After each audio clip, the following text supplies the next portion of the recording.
ನಾವೆಲ್ಲಲ್ಲ, ನಾವು ಹಿಂದೂಗಳೇ, ಭಾಳಷ್ಟು ಜನ ಹಿಂದೂಗಳಿರೋದೇ ಕಾಂಗ್ರೆಸ್ ಪಾರ್ಟಿಯಲ್ಲಿ. ಹಿಂದೂಗಳು ಜಾಸ್ತಿ ಹೆಚ್ಚಿನ ಸಂಖ್ಯೆಯಲ್ಲಿರೋದು ಕಾಂಗ್ರೆಸ್ ಪಕ್ಷದಲ್ಲಿ. ಹಿಂದೂ ಧರ್ಮವನ್ನು ಪೂಜೆ ಮಾಡ್ತಕ್ಕಂಥವ್ರು ಇರೋದೇ ಕಾಂಗ್ರೆಸ್ನಲ್ಲಿ ಹೆಚ್ಚು ಜನ. ರಾಮನ ಪೂಜೆ ಮಾಡೋರು ಇರೋದು ಕಾಂಗ್ರೆಸ್ನಲ್ಲಿ ಹೆಚ್ಚಿನ ಜನ. ರಾಮನ ಹೆಸರಿನಲ್ಲಿ ಓಟಿಗಾಗಿ ಅದನ್ನು ಬಂಡವಾಳ ಮಾಡ್ಕೊಂಡು ಮಾರ್ಕೆಟಿಂಗ್ ಮಾಡೋರು ಕಾಂಗ್ರೆಸ್ಸಿಗಿರಲ್ಲ. ಅದೇನದು ಹೃದಯದಲ್ಲಿ ಭಕ್ತಿ. ಈ ಆಂಜನೇಯ ಏನು ಶ್ರೀರಾಮನ್ನ ಇವನು ಏನು ಎದೆ ಸಿಡಿಸಿ ತೋರಿಸಿದಲ್ಲಿ ಭಕ್ತಿ, ಹಾಗೆ ಎಲ್ಲರಲ್ಲೂ ಕೂಡ ಎಲ್ಲ ಹೃದಯದಲ್ಲೂ ಕಾಂಗ್ರೆಸ್ಸಿಗರು ಯಾರು ಹೇಳಿದಾರೋ ಕೋಟ್ಯಾಂತರ ಜನ ಇದ್ದಾರಲ್ಲ, ಅವರ ಹೃದಯದಲ್ಲಿ ರಾಮ ಇದ್ದಾನೆ. ಅದರಿಂದ ನಾವು ರಾಮನ ವಿರೋಧಿಗಳಲ್ಲ, ಹಿಂದೂಗಳ ವಿರೋಧಿಗಳಲ್ಲ. ಮುಸ್ಲಿಮರ ಪರ ಇರ್ತಕ್ಕಂಥವ್ರು, ಹಿಂದೂಗಳ ಪರ ಇರ್ತಕ್ಕಂಥವ್ರು, ಎಲ್ಲ ಜಾತಿಯ ಧರ್ಮಗಳ ಪರವಾಗಿರ್ತಕ್ಕಂಥ ಒಂದೇ ಒಂದು ಪಕ್ಷ.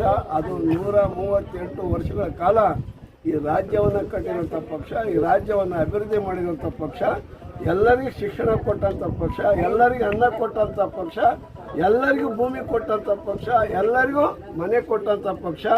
ರೈಲ್ ಇರ್ಬೋದು, ವಿಮಾನ ಇರ್ಬೋದು, ಕರೆಂಟ್ ಇರ್ಬೋದು, ರಸ್ತೆಗಳಿರ್ಬೋದು, ಈ ಆಧುನಿಕ ಭಾರತವನ್ನು ನಿರ್ಮಾಣ ಮಾಡಿದ್ದು ಕಾಂಗ್ರೆಸ್ ಪಾರ್ಟಿ. ಹುಚ್ಚಬಿಡ ಅವನ ಬಗ್ಗೆ ಎಲ್ಲ ಮಾತಾಡಿ ಸುಮ್ಮನೆ ಅವನ್ನ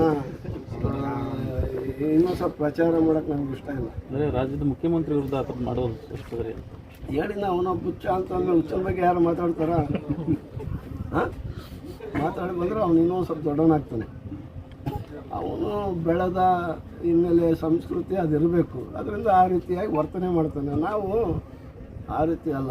ನಾನು ಕೂಡ ಅವನು ಇವನು ಅನ್ನಬಾರ್ದು. ಏನು ಮಾಡೋದು, ಅವನಿಗೆ ಯಾವ ಭಾಷೆ ಬಳಸಿದ್ರು ಕೂಡ ಸಾಲದು, ಸಿಕ್ಕಿದೆ.